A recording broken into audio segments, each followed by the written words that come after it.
বগৰীবাৰীত তামোল পুলি ৰুই আহি এইফালে আকৌ ভাইটি শাহুৱেকৰ ঘৰত সোমালোহি মালভোগত। আৰু সিহঁতৰ ঘৰত হাঁহ এটা মাৰিব ক'লে। এয়া দায়ে হাঁহ মাৰি আছে এইফালে।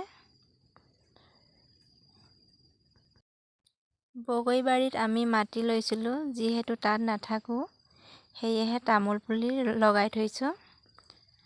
আৰু এয়া ভাইটি মানুহজনী হয়, জুই জ্বলাই আছে। আৰু এইফালে মানুহজনে হাঁহ কাটি আছে।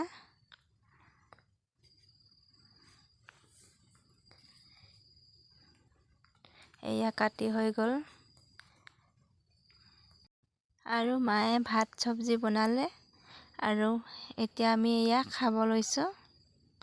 সকলোৱে মাটিতে বহি খাব লৈছোঁ এইফালে।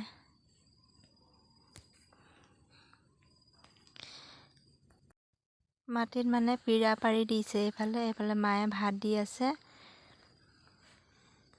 আৰু আমি খাই বৈ লওঁতে ৰাতিয়ে হ'ল। এতিয়া খাই বৈ ঘৰলৈ যাবগৈ লাগিব।